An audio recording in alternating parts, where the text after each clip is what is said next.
Hello, Mark. Yeah, just start my video. There you go.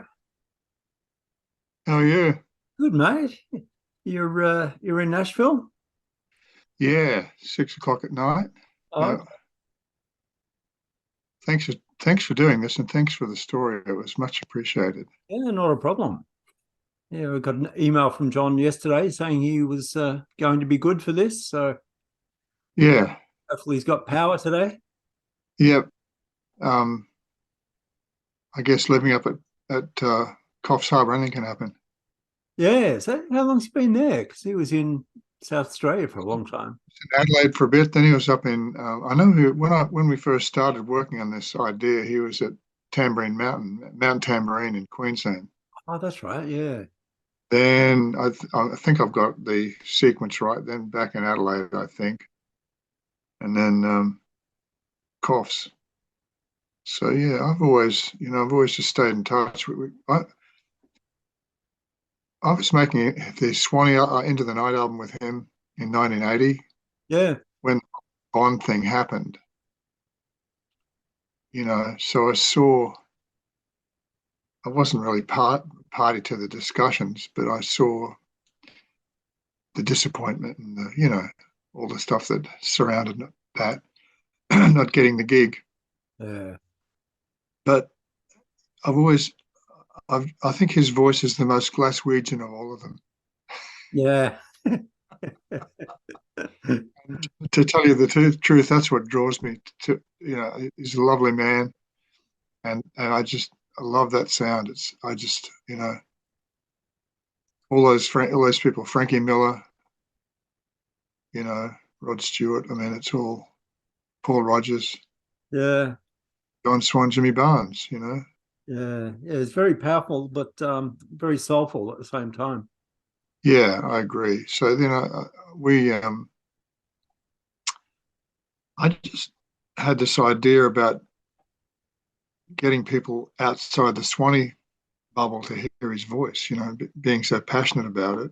Yeah. Um, and there's songs I still go back and listen to. There's a song called Matthew on that album, and then some of the notes on that are frightening, soulful, and great sounding. Um, Yeah. so I just stuck there checking in and occasionally saying hi. What can we do? Something? Can I help? So tell me your story about the magazine. How did that come about? Well, I've always been in publishing. I started at The Age newspaper in advertising, and then Duke magazine was part of The Age. Right, right. I remember. Yeah, So I was at Duke for almost 10 that, years. that's where I remember your name from. Then. Yeah. And then the Australian Music Association, the musical instrument industry wanted to start a mag, and they said, "Can you do that for us?" And Great. said, "Yeah." So we started Australian Musician 28 years ago. Wow. Yeah, and then That's then in July this year, the Music Association decided they didn't want to do it anymore, and they said, "Do you want it?" So yeah, I took ownership this year. that's great. So you're busy in Nashville? Yeah, I've the last. I mean, COVID knocked a hole in it, obviously, Yeah, but then that gave me the chance to settle back and I mean, my story is I I left school pretty early and just joined bands in Brisbane. So I came at the tail end of the Brisbane blues boom with all those bands like the classic Chain lineup. I see that as a Brisbane band. yeah, Um, um, there was Bay City Union, where Phil Manning and Matt Taylor came from. Purple Hearts were before my time, but I saw how much that band influenced the Australian scene, with Lobby and so on. I went to London in 1972, and I used to work. The only thing I'd done for a living was work at Druin's, the drum shop, a music shop in Brisbane. So I wrote to all the guitar shops in London and got a couple of replies, and the one I picked happened to be the Joint. on Denmark Street. And the second week I was there, Jimmy Page walked in, and it turned out to be like that every day. So I learnt the British blues thing at first hand, Yeah. Asked questions, and I got to know Peter Green, even though he was living rough at that point, and Gary Moore was coming up. I didn't meet Eric Clapton until back in Australia, but Jeff Beck, I got it just that they're around and they're accessible because of where I was working. And then I got back to Australia and got into the studio thing and kind of got busy as Mr. Producer guy and put that on the shelf. I'd play on stuff in the studio. Then about 7 or 8 years ago, a friend of mine was playing in a band with Derrickson Holmes, who's was the lead singer in the Ted Nugent band. Right. And he was not doing anything and had a blues rock band in Nashville. And I jammed with him a bit, and he said, you do this British blues thing pretty well. Do you want to join? So a lot of the classic rockers that live here would come out, like the Aerosmith guys live here. They jumped up. People like that would jump up. It was very encouraging. So I sort of got back into it, and out of that came contacting John and saying, let's do this thing because I want to make some noise. So the time in London, there's not a day goes by when I don't draw on something, because I learnt the studio stuff there as well. Yeah. I'm not sure if you're familiar with Denmark Street. I know of it. Yeah. At that point, it was not guitar shops. Where I worked was Top Gear was the only guitar shop on the street. Then it was still publishers and studios. Yeah. Regent Sound was next door, where Hendrix had recorded and rehearsed. And it was pretty much steeped in it was the center of the British rock kind of scene, really, and it's where the template was laid down. Yeah. I just happened to fall into it. Yeah. And working with Keith Urban, that came out of Brisbane as well? That was not really. When I went back to Brisbane from London and formed a little studio rhythm section, and at that point there was a band called Roro Gin in Brisbane, fronted by Carol Lloyd. Yeah. And she left the band and approached me and said, do you want to join forces with your studio band and me? And I went, yeah. So we did that, and that lasted a while, but it was fraught with problems doing it out of Brisbane. It was just too hard. And about that time, I got an offer from EMI. I'd listened to the Saints thing had happened, and EMI took notice of that. They'd just come into the studio where I'd begun to work.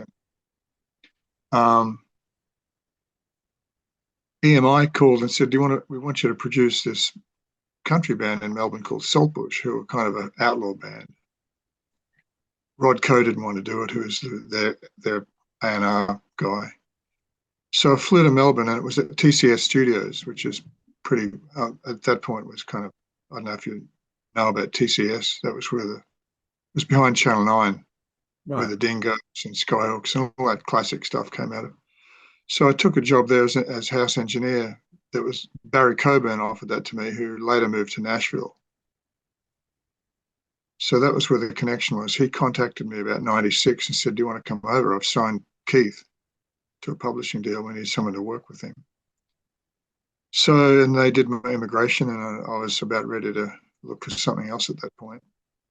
I was getting friends in the music business saying, hey, why don't you come over and get a job at a publisher and get a job at a publisher in Sydney and get a Beamer and a credit card. And I said, well, I kind of like the playing thing.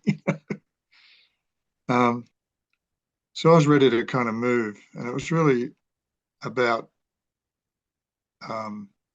being in Middle Tennessee, where so much stuff that I was influenced by had come from, and Memphis and the Delta and Muscle Shoals. And that's certainly something that panned out, I got to see and work with people from all those places. But the key thing came out of the Barry Coburn connection. He'd signed him, and we worked together for a couple of years until he got a record deal, and things took off. Yeah. But in the early days, he had lawnmowers in the back of his pickup truck, mowing lawns. You know, he worked hard. You know, he had a great support group with the company, and it was a very creative time. You've got this new project with John Swan called Kilo Band. I know you guys have worked together before, but tell me how you first met in the first place. We met in 1980 when he'd started an album as Swanee for Warner Brothers, and the guy that was producing it, engineering it, didn't pan out. For some reason, at that point, I'd been working at Festival in their studio, which was where they were making the record, for about 6 months. And the guy that was running the label at that point used to be at Warner's, where John was signed, and it actually signed Cole Chisel, a guy called David Sinclair, pretty well-known A&R guy back then. He suggested me, and I jumped in, and we got on, and it worked out great. The two guitar players in the band, and we got great guitar sounds pretty quickly, and they realised it was going to work, so we got on with it. I was reading back through a couple of older interviews with Swanee, and he was talking about a project with you as far back as 2008. Is this that same project?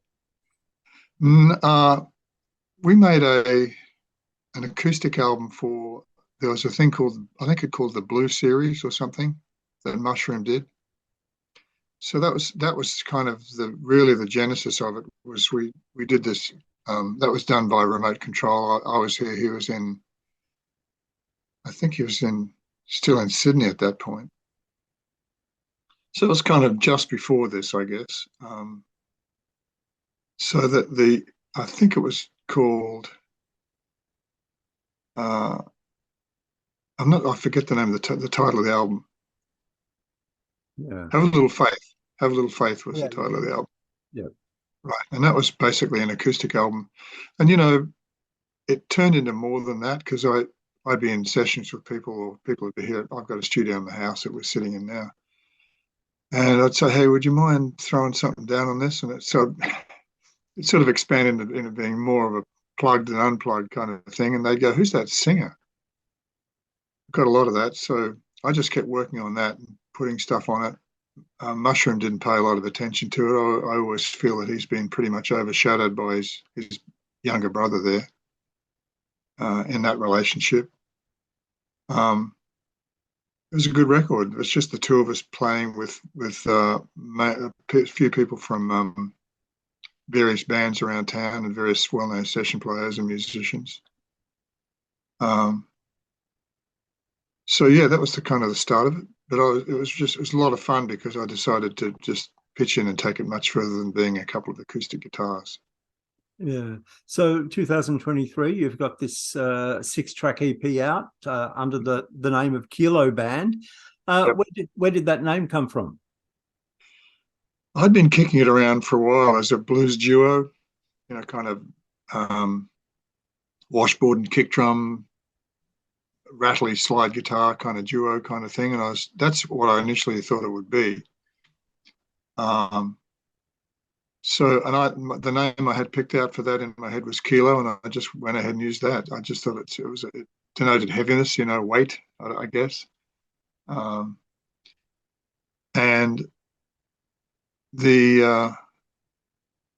I tried a few things here with various people around town, but they didn't really have their head in the game, and also didn't have the pipes that John has. And fortunately, I got his number from Don Walker, and I got his email address from Don Walker, who had been over not long before that, who's a mate.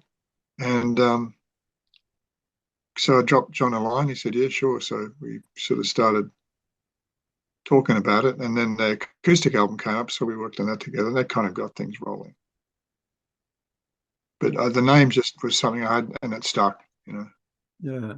The way I found out about Kilo Band was from a press release from a Nashville-based publicist, and it was promoting John as a Glaswegian-born singer rather than Australian singer. Is that just their international spin, or is there a feeling that John wasn't getting the recognition that he deserved in Australia?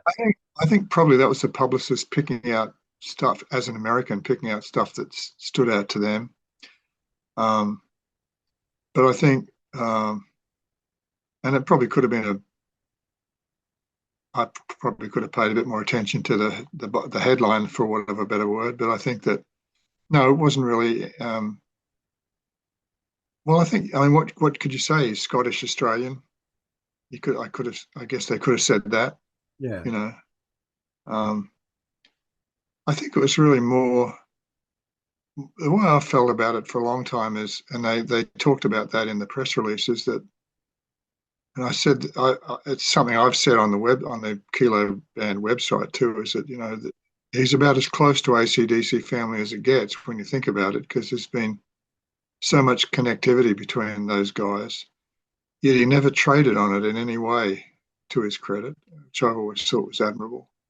Anyone that walked past a door in a studio would say they've worked with AC/DC. It's like, well, that's music business stuff. He never did that.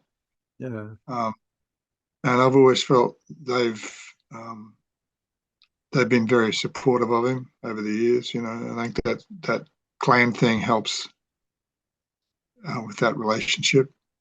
Certainly, I think that I have a great respect for the Scottish Australian component of the Australian music scene. George Young, Bon, it goes on and on and on, the migrant camp, the migrant hostel contingent, contributed a lot to Australian music. Speaking of AC/DC, there's a song on the EP called Parchment Farm, which was originally by a band called Cactus, which I believe was Angus Young's favourite band. Yeah, someone told me Angus really likes the band. I picked it out just because I wanted to get moving with something very early on, and I found I could put a track together because I played everything on that track. And I'm a huge Jim McCarty fan, who's the guitar player in Cactus. He comes down to Nashville occasionally. I've seen him play a few times. He's a great player. Yeah, it was a nod to Cactus and really a nod to I think the Angus thing was an afterthought. I realised that I read somewhere that he liked the band.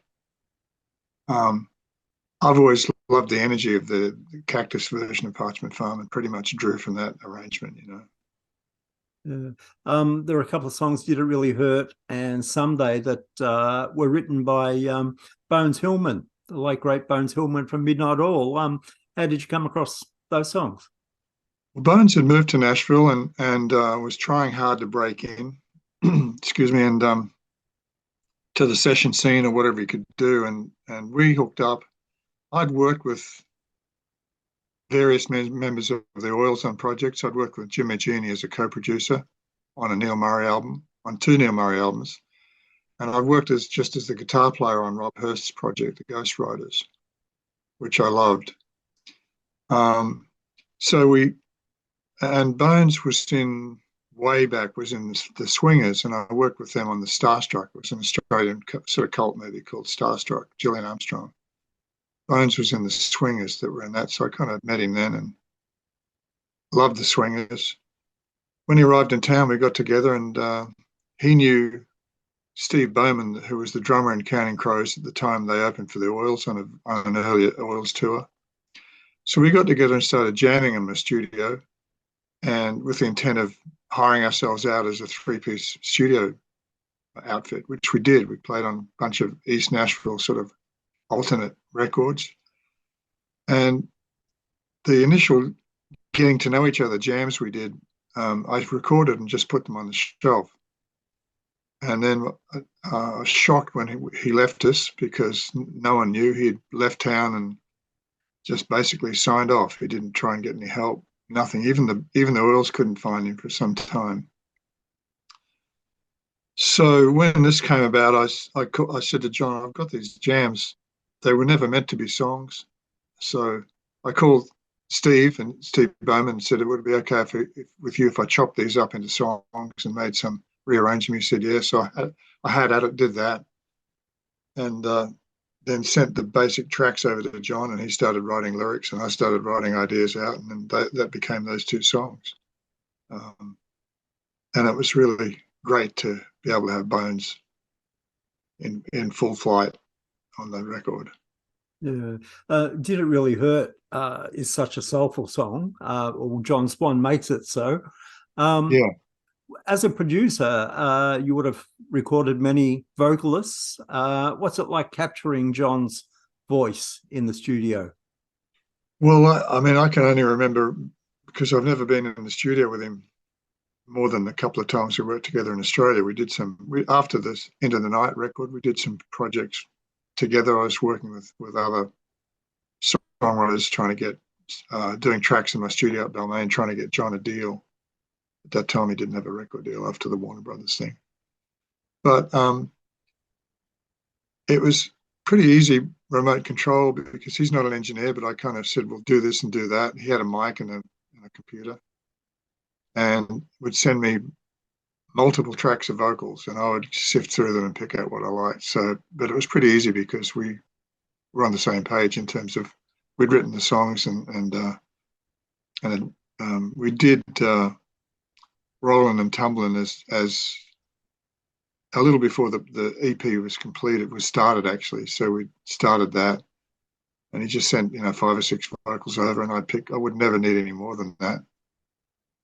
If I did, we'd get on the phone and I'd say, what about this or what about that? So it's pretty easy. He's a great singer. Yeah. You played all the guitars on the album. Yeah. What were the main guitars you used? I have got a Les Paul that I made from parts I got from the Gibson repair dumpster. And I'll send you a picture sometime. A friend of mine worked at the repair department, Gibson, downtown, and he said, Saturday mornings they would throw everything out in the dumpster, and it wasn't food and trash, it was guitar parts. So I'd go through it, go down and go through it, and I found a body and a neck that was broken, which I've repaired. This body had a whole lot of holes drilled in the back, and it was a mess. I'd never done anything like that, but found myself learning off the internet on how to fix this thing up and built this Les Paul. When I finally strung it up, it just went high. And it's the best guitar I've ever owned. So I used that on most of it. Some acoustic 12-string. Really mainly the Les Paul and an old Ibanez bass. I've got an Epiphone SG I used on a couple of scratch tracks and left on there, like the tremolo rhythm part on Did It Really Hurt is a old cheap Epiphone SG. It's not a bad guitar. It's a bit of acoustic and electric 12-string in there. I've got a Rickenbacker, nice Rickenbacker, and I've got an old Epiphone acoustic 12. And things like On the Run, I'd always liked how Jimmy Page textures acoustic and electric 12 strings with heavy guitars. I've always liked that approach and the sound that he gets and the feeling he gets doing that. So I kind of pulled that out of the hat on a couple of tracks. On the Run particularly. But mainly the Les Paul and the Rickenbacker on a few tracks. Yeah. How do you like to record your guitars? Do you just go into the desk or? I've got a couple of amps here. I've got a 90s Soldano combo that's a single 12 18-watt combo it's like a Marshall in a lunchbox, but it's a small amp, but it sounds pretty big. And in terms of going straight in, I've got a device called an amplifier, an atomic amplifier, AMPLFIRE, that they sell direct from Atomic. It's basically a modeler. When I decided to try getting into the modeling thing, I borrowed a Kemper and I bought the amplifier and I I put them side by side and tested them out. And I said, I don't need to model my guitars. I just want something I can plug in and make some guitar tracks while my wife's upstairs watching TV, Yeah. And it sounded great. There's probably more of that than the amp. Yeah. Looks like we've got John. Can you hear us, John? Yeah. How you doing? Good. How are you? Good, man. Just trying to work the Zoom thing. We've got you. You got me. Yeah. Oh, hello. So, John, Keeps dropping out. all right. Oh, am I? I can hear you. No. Okay, we've got you. Yeah. So, John, I was asking Mark earlier how you guys first met in the first place. What's your recollection? Oh, Lord. Mark, no talk. Into the night. No, I wouldn't remember. Yeah. My memory's not that good. It would have been a tall, dark night.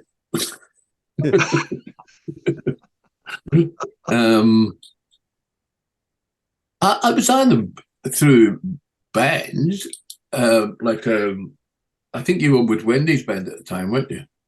No, Carol Lloyd. No? I was working at Festival. Carol Lloyd, yeah. When you came in to do the Into the Night record. Yeah, that's right. Hey. Festival. Yeah, I was working at Festival, and I think I forget who the engineer was you were working with. It didn't work out, and David Sinclair said, "Well, yeah, try this guy. He's working in the studio now," and it worked out. Absolutely, it was the best thing that ever happened to us. So, John, it was a great time. John, what was your attraction to this Kilo Band project? Oh, I mean, for me, it was just apart from the fact that it's working with Mark. I mean, because like Mark was always come up with great little ideas, and one of them was the Gary. What's his name? US Ponds, is it? Remember that track? Out of Work? Yeah, we tried that at one point when we were doing tracks together to shop around.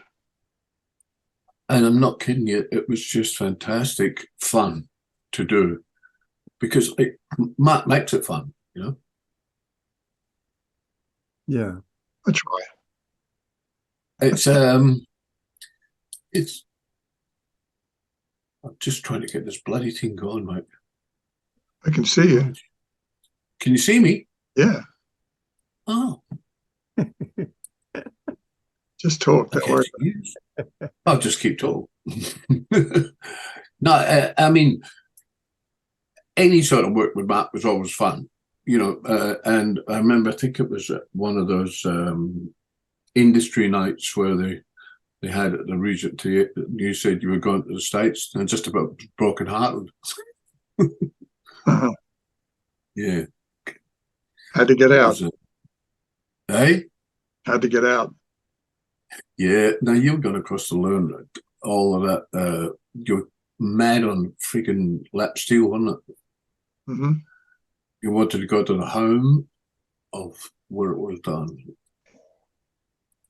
Well, yeah, it was basically, it was not, moving here was not a career thing as much as wanting to be in the state where all this music happened, especially electric guitar kind of grew up in this state, in this town even. So with the 6 songs that ended up on this EP, what was the selection process?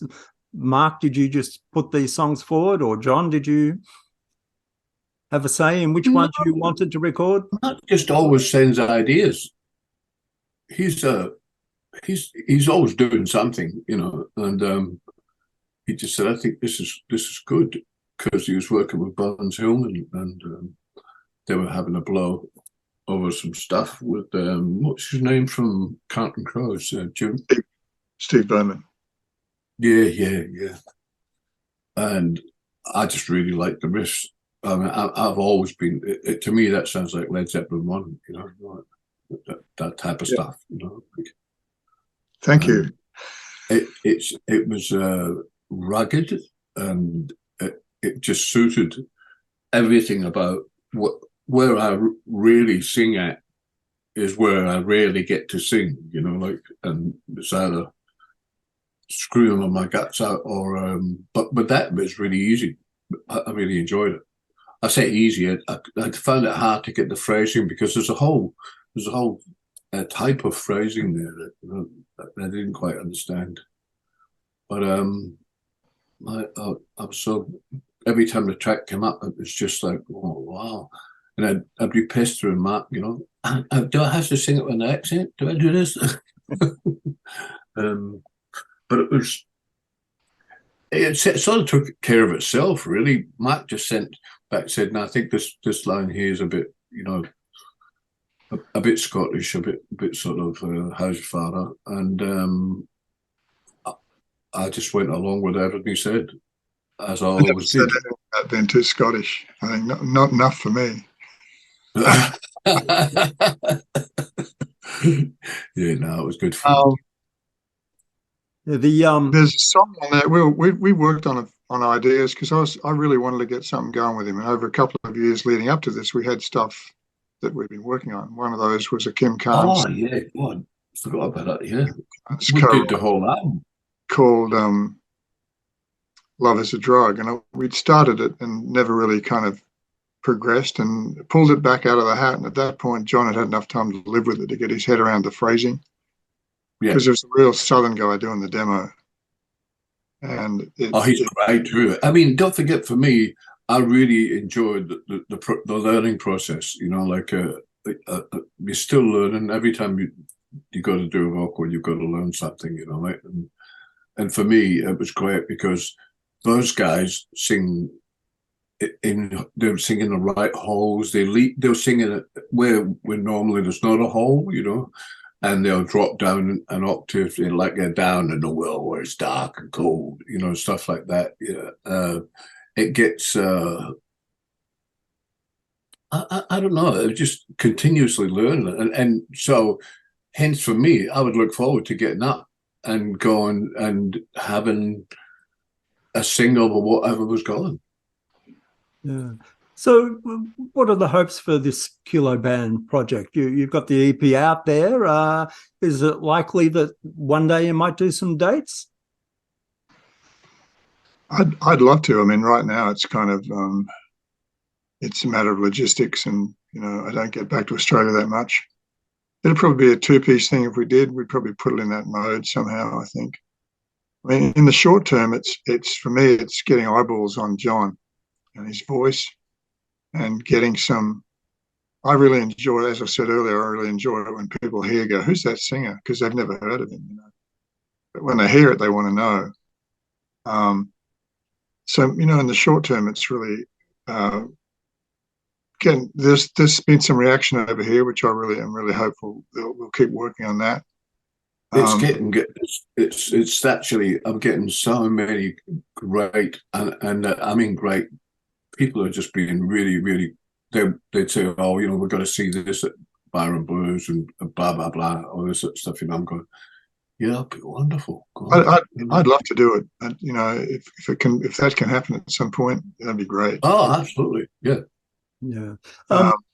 The song that really jumped out at me, John, was "Did It Really Hurt?" It's such a soulful song. Yeah. Who were the soul singers that really got to you when you were growing up and learning the ropes? See, my dad was a singer. Well, he's a boxer, but boxers are usually something else as well. I've just finished Pound for Pound, which is the Sugar Ray Robinson story, and he was a dancer. And Moulin Rouge, in between world titles, he would go to Paris and dance, And my dad was just a mad singer. He was a crazy, crazy singer. And of course, it's Scottish tradition in all the homes that when people come around to your home, you give them a drink, and they basically have to either tell a joke sing, or you know, a story of some description, usually some famous Rabbie Burns stuff. The drunks are quoting all the wrong words, you know, like. But it's just a tradition, and my dad always sung, and he sings exactly like Nat King Cole. He sung like exactly like Nat King Cole. So my introduction to music was Nat King Cole, you know. Wow. After that, it was Mahalia Jackson and stuff like that, because he was into all sorts of music. It was really, really quite strange, eclectic taste, you Yeah. know. Unfortunately, my version of the Zoom is going to cut out in I have a 45-minute thing. in about 90 seconds. Oh, So I just wanted to wrap up and to both of you, how was the experience of working with each other? look, I'd do it every day if I could. Me too. There's nobody really challenges you. He gives you all, every time I get something from Mark, it's something I know I'm going to have to work at it, because it's going to stretch my boundaries, and that's the essence for me of having Mark there as a producer from day one. When he first worked on the first album, it was exactly the same. I mean, I got a couple of photos of Jim standing in the corner scratching his head, and there's Mark and myself, and at the old festival theatre. I'd love to see those. He rang the other night and he just said, "I've never been more proud of you than what I am with this." He said, "This is fantastic." Wow. He said, "This is my type of music." Yeah. I said, "Jim, I mean, anything that sells your type of music." It's fantastic. Unfortunately, we're going to run out of time here, but it's been great to catch up. It's a fantastic EP. Yep. And should both be very proud of it. Thanks, man. Thank you. I really appreciate it.